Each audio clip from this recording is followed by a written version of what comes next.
Hello and welcome to Global Studies with Miss Pritchard.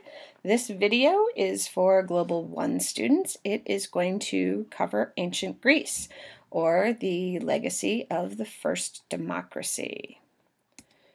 All right, first we need to talk about the impact of geography, because it's the geography that shapes the way ancient Greece develops. What you need to know is that it's a peninsula in the northwest corner of the Mediterranean Sea. It's mountainous with swift, shallow rivers and rocky soil, so that means the people depend on the sea to survive. There's a lot of fishing and trade that helps them survive. They also have a very mild climate, which allows them to spend a majority of their time outside. They also have a lot of open-air buildings. And Greece develops as independent city-states because travel and communication are difficult, so you can't have a centralized government or a nation-state if you can't move and communicate easily between the different regions. All right, there you can see the map of ancient Greece, and all of those little dots are independent city-states. All right, the roots of Greek culture. First off, you have the Minoans on the island of Crete who influenced the Mycenaeans, and that is the first culture on the Greek peninsula. You can see that influence because the Minoan religion, myths, and legends are the foundation of the Greek culture. You have the Dorians who conquer the Mycenaeans, and there is no written record for that 400 years of Dorian rule, so that's called a Dark Age. All right, literature. The Greeks had an oral tradition during the Dark Age, and they had storytellers who traveled throughout Greece reciting epic poems, especially the poems of Homer. In fact, they had memorized over 1 million lines of poetry and verse. Homer has two major epic poems, the Iliad, which is the story of the Trojan War, and that is where we get the legend of Achilles and the Trojan horse, and all of those things come out of the Iliad. Then we have the Odyssey, which is the story of Odysseus and his return from the Trojan War, which took 20 years. And that is why if you go on a great long journey now, it is referred to as an Odyssey. The Greek myths are stories of the Greek gods that explain nature and the incredible power of human passion. And the Greek gods behave much like humans, and that reflects the mild and predictable environment of ancient Greece. Very similar to the Egyptian view of their gods and them being nice. All right, politics. Polis, that is simply a word that means a Greek city-state, and you might see how close it is to our current word of police. The Acropolis was a fortified hilltop that was in the center of every city-state, and you can see a picture of the Acropolis in Athens there. Monarchy is another form of government that was ruled by a king, and it's usually passed down through a family. The aristocracy is a government led by a small group of noble families, and that word has since come to mean the noble ruling class of a country. Oligarchy, that is a government led by a few powerful people. Tyrants, that is a single powerful leader that takes power. And then you have democracy, that is a government of the people, and that first develops in Athens. Sparta. You guys have probably heard of Sparta. It is a powerful militaristic city-state in southern Greece, and everything in their society focuses on keeping the military strong and maintaining control over their conquered peoples. So they were very militaristic. The women are educated and have rights, since the men are usually off serving in the army. You can see where Sparta is there on the map, and there's a statue of a Spartans. And you're probably familiar with the movie 300, which is a story of a great battle fought by the Spartans. All right, Athens, that is the main rival for Sparta, and they are a prosperous and powerful city-state in eastern Greece. They are the first democracy in history, and that means the citizens were the government. All of the citizens, which is pretty much all of the landowning men, go every 9 days to discuss and pass laws. And there is no president and no leader. It is simply majority rules. And if you can convince everybody else to agree with you, they will vote for your law. And it is the center of arts and learning in ancient Greece. Athenian women, unlike the Spartan women, were educated at home and have little to no power outside of their family lives. So if you're a girl, you definitely would rather be in Sparta than in Athens. All right, Persian Wars. This is a war started when Persia decides they want to conquer the Greek city-states and colonies on the Ionian coast. This is in Anatolia. It's across from the Greek peninsula, but it is Greek city-states.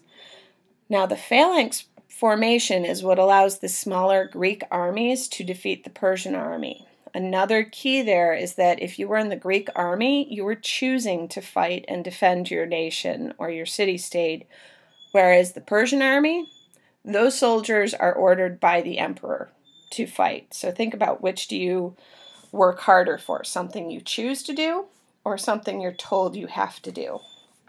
All right. The Battle of Marathon. This is when the Athenians beat the Persians. It's on the coast, about 26.2 miles from Athens. And that is actually where we get the name for our marathon from, because Phidippides ran back to Athens to warn them because the Athenian generals were afraid they were going to lose, so they wanted to warn the city to defend itself. And then Phidippides supposedly ran all the way to Sparta to ask for help, and after he ran all the way to Sparta is when he collapsed and died. All right. Other famous battles in the Persian Wars was the Battle of Thermopylae.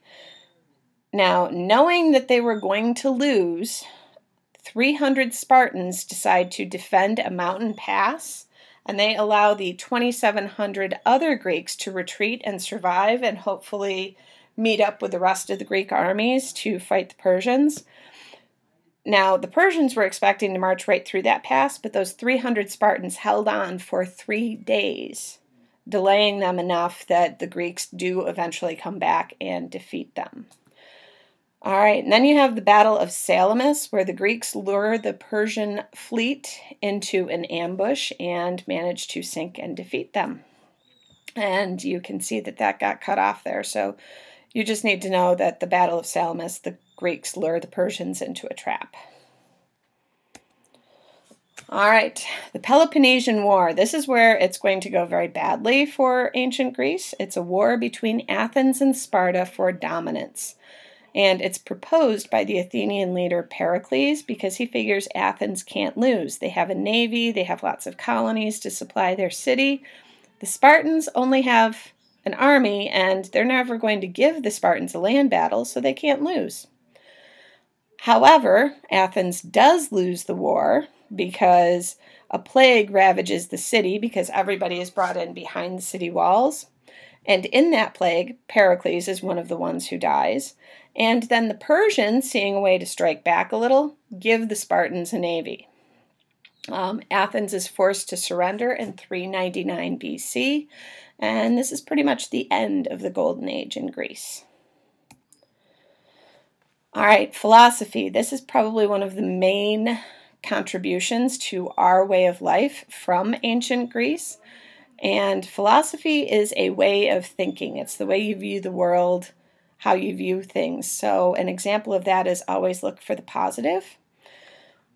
And the one who started this is Socrates. He was an Athenian teacher that believed you should question everything, know yourself, and base all of your decisions on your belief in right and wrong. So very much an independent thinker. And he chooses to commit suicide rather than leave Athens because the Athenian government decides to blame him for their loss in the Peloponnesian War, saying that he turned the youth away from the state religion. Basically, he let the youth think for themselves, and that's why they lost. So rather than leave, he drinks hemlock and dies. All right. Other philosophers were Plato, who is Socrates' student. He believes that society should be divided into classes and led by a philosopher king. He wrote the book The Republic. He also starts a school in Athens called the Academy, and that lasts for over 900 years. Aristotle is one of Plato's students, and he believes in studying the origin of things to fully understand them. And his work is what forms the foundation of the scientific method. He also starts a school in Athens, and it was called the Lyceum.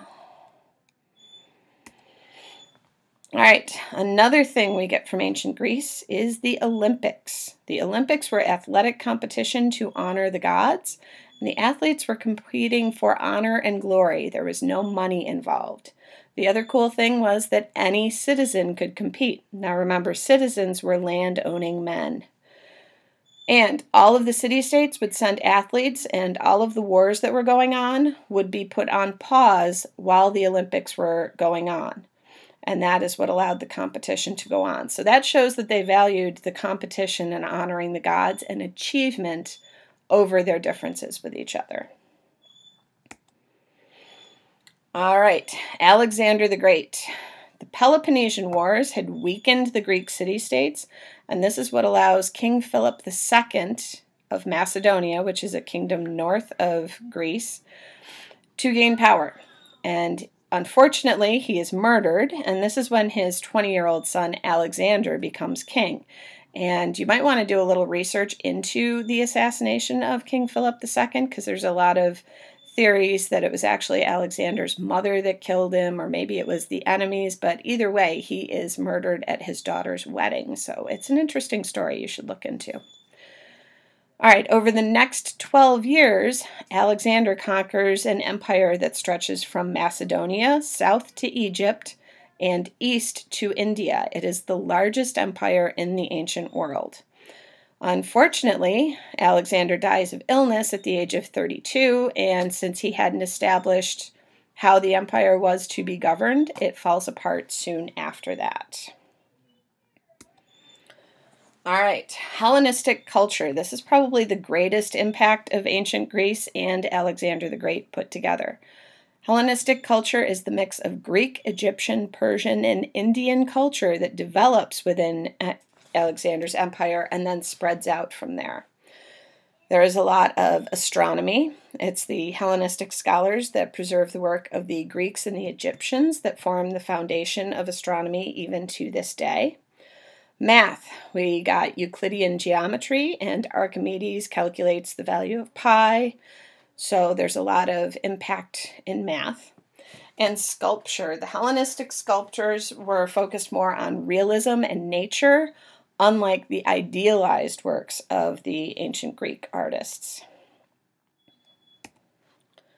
All right, so the legacy of ancient Greece, you can see that in our culture. It is the foundation of our language, our literature, philosophy, and sports.